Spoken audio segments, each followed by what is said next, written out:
Show, where your business is starting to feel like it should, with our daily 10-minute business lessons for the real world. I'm your host, your coach, your teacher, Omar Zenhom. I'm also the co-founder of the $100 MBA, a complete business training and community online. And today, you will learn how to hire a virtual assistant. This is a jam-packed lesson, so we're going to have two parts to this lesson. Today is part 1, and tomorrow's episode will be part 2. For most of us, a virtual assistant will be our first employee. So we want to make sure we do it right, and that's why I decided to create a lesson, or actually 2 lessons on this. I'm going to walk you through the steps of how to make sure that you're getting somebody that you need, and how do you make sure you find the right person for your business. As usual, there's no fluff here, so let's get down to business.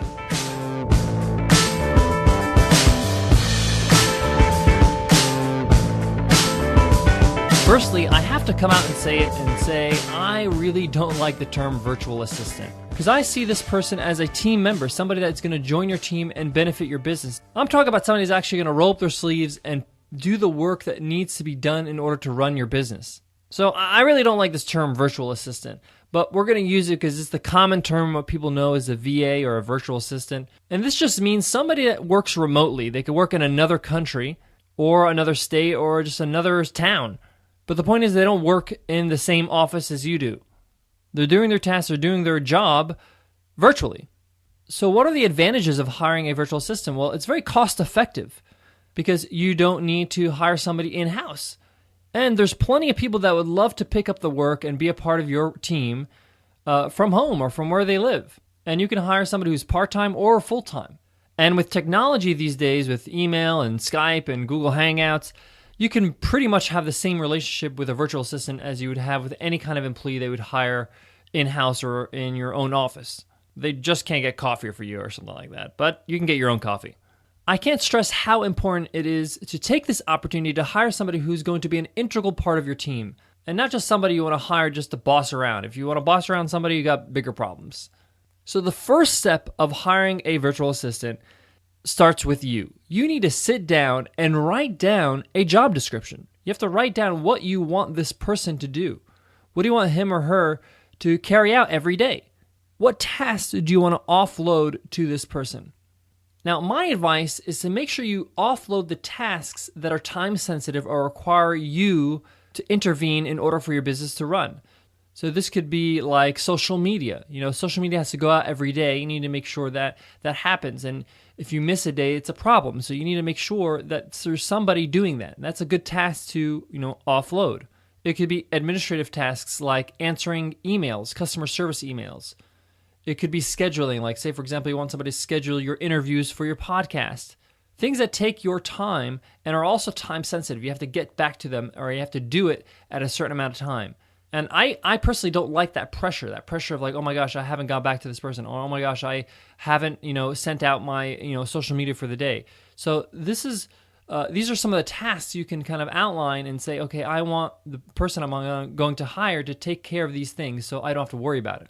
Remember, when you're hiring somebody, you're leveraging time.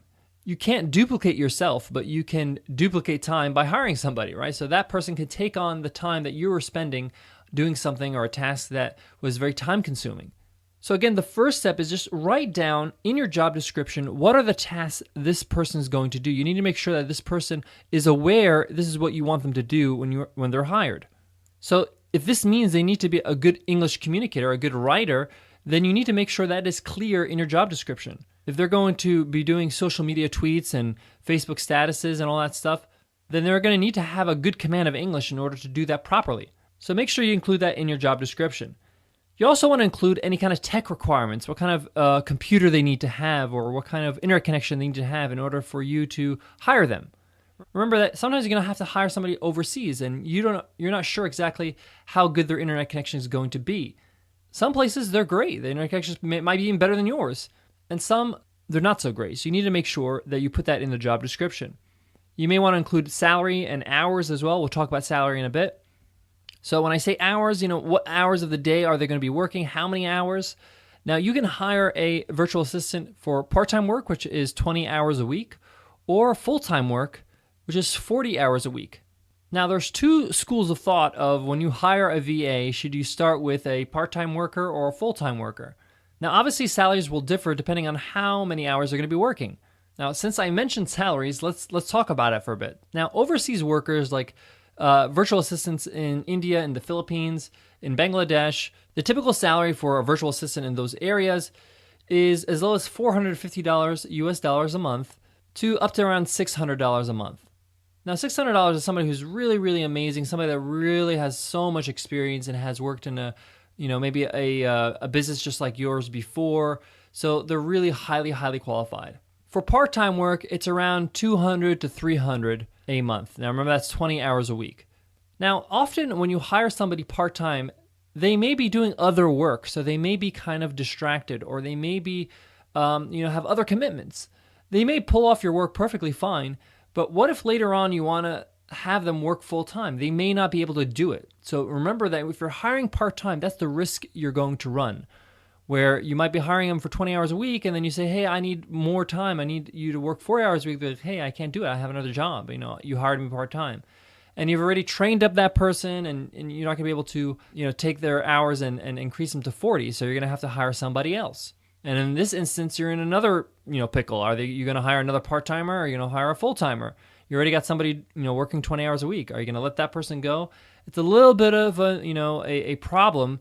So a lot of people prefer to just hire full-time, even if they don't have that much work to start with. They spend the first month or two, making sure they're trained on your systems, and you ease them into it. And then by that time, you'll have plenty of work to give them, so they're filling out their 40 hours a week. Now, when it comes to salary, you can set a base salary. Say, for example, you say, okay, I'm going to pay you $450 a month for full-time work. And then you can give them some incentives, because you want to make sure you're grooming this person, that they're motivated, and that they grow with you in the company. Remember, I see this person as an asset to the company that are going to really take your business to the next level by taking care of work that is taking so much of your time. So what we like to do is do some salary increments. So every 3 months after an evaluation, we take a look at how the employee is doing, and if so, we tell them that after every 3 months, we'll increase your salary by $25. So maybe if we start at $450, then you would go to $475, and 3 months after that, it'd be $500, and then after that, $525. So the point is that every 3 months they have a chance to get a raise, and that's very attractive to the employee, because it means that if I work hard and if I commit myself to this person, then I will be able to get a raise and make more money and have more money every month. It's not just a one-time bonus. Speaking of bonuses, you have to take a look at the country that this person that you're hiring is from. Some countries are used to an annual bonus. So for example, in the Philippines, many employers give a month's salary at the end of the year as a bonus. So they call it the 13th month. So this is optional, but even if they're not in the Philippines, I recommend you do this as an end of year kind of bonus if they're doing well, and you can evaluate and give them this bonus. It's a lot easier to hang on to great employees than it is to rehire. I know this from management, so make sure that you add some incentives to their salary, as well as for hanging on with you and being a great employee. Also, maybe give them some opportunities to develop themselves. Maybe give them a membership to lynda.com. That way they can improve themselves as an employee.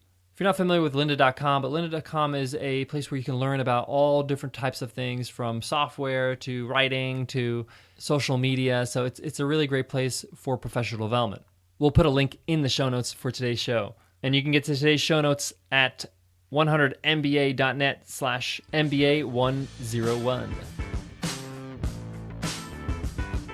All right, so after you complete your job description, it's completely thorough. You write down all the tasks you want them to do, attention to detail, all these things. There's one little thing I would include in the job description, and that's making sure that they're reading the job description. A lot of people that apply to jobs, they don't read the job description, and they just, reply and say, I like this job, I want this job, hire me. You want them to make sure they have an attention to detail, that they're actually taking the time to take a look at your website, take a look at what you do.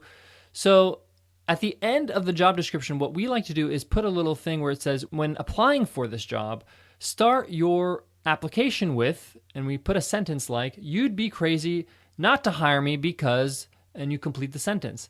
So that way I know that they actually read through the application, because if they start their application with that sentence, That means, hey, okay, I have attention to detail and I've actually read to the end of this application and I'm starting my application with that sentence. So it's a little trick that we do and it really helps. All right, once you have a job description all laid out, what do you do next? Well, you're going to need a service that's going to help you find the right VA for you. There are a lot of options when it comes to recruitment services. There's a great website that we stumbled upon by a friend of ours, Nick Loper. Shout out to you, Nick, who created a website called virtualassistantassistant.com. Pretty funny, virtual assistant. So he assists you in getting a virtual assistant. Now, he is not a recruitment service himself, but he reviews all the different kinds of recruitment services out there. Now, there's recruitment services that are based overseas. There's ones that recruit for U.S.-based VAs. So people that are living in America will tend to have better English and tend to have better communication skills. It's not a guarantee, but that's what the theory is behind having American-based virtual assistants. So you should check out his site, virtualassistantassistant.com. We'll put it in the show notes as well. After checking virtualassistantassistant.com, we found out there are 3 top players that you should check out. Again, these people are not sponsoring the show. They have nothing to do with the show, but this is just what we found out from our homework. The first one is onlinejobs.ph, and this is basically a membership site where you pay $50 a month and you can have access to their database of different employees or people looking for jobs in the Philippines. And they're all different kinds of jobs, not just virtual assistants. So the bulk is virtual assistants, but there's also, PHP programmers, there's, web developers, there's graphic designers. So if you're looking for different types of employees, that's a great resource. And it's only $50 a month. And what you do is you put up your job posting up there, your job description, and you'll see a whole flood of people applying for your job. And you just filter through those jobs and you set up, interviews for them through Skype. And we'll talk about that in tomorrow's episode, how to do those interviews and how to set up those interviews. It's a little bit of legwork because you have to put up the post and you have to, vet through all these CVs and then set up the interview yourself. But it's a great option and we've used it in the past. The next one is virtualstafffinder.com, and this is run by Chris Ducker. You may have heard of him, and he's kind of built a reputation of knowing how to hire virtual assistants or how to build a company with virtual assistants. And he has a service where if you give him the job description, he will find 3 candidates for you to interview. You give them a time, they'll set up the interviews for you. So it's a little bit more of a full-service recruitment company where they'll do a little bit more of the legwork.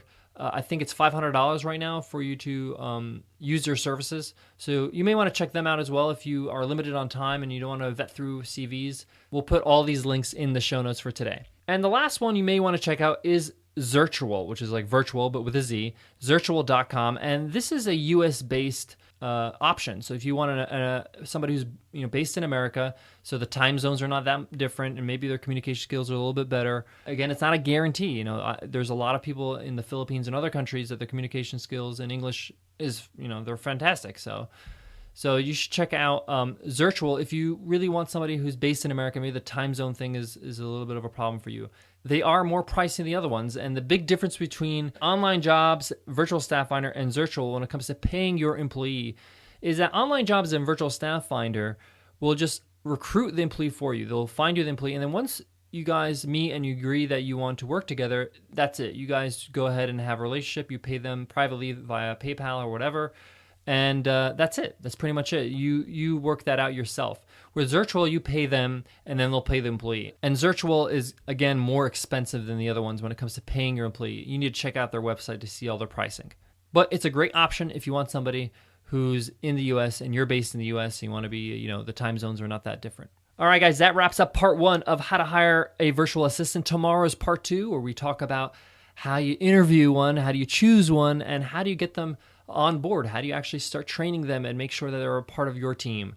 And also some things to look out for, some things to make sure that you are aware of before you start working with your new virtual assistant. Guys, thank you so much for listening to the $100 MBA Show. We love the fact that you guys listen every day. It's fantastic. If you enjoy the show, if you find it beneficial, if you find that you're learning and you find that it's useful, we'd love to hear about it in an iTunes rating and review. You can learn how to leave us an iTunes rating and review by visiting 100mba.net/show. Guys, I want to leave you with this. It's really important for you to nail how to hire your first virtual assistant, your first employee, because once you do it once and you kind of know how to do it, it's going to be easy for you to do it again and again and again. And it's very common for you to start hiring more and more people as you hire your first one, because when you hire your first employee, they do a lot of work. They generate more business for you because they're doing things and freeing you up to be able to increase sales. And you'll need more people to help you out. So make sure you take it seriously, as well as take notes as you're going along. So when you do it again, it's super easy, and you're just kind of just going through the procedure. So guys, I hope this was helpful, and don't forget, part 2 of this lesson is tomorrow, so tune in, and I'll see you then. Take care.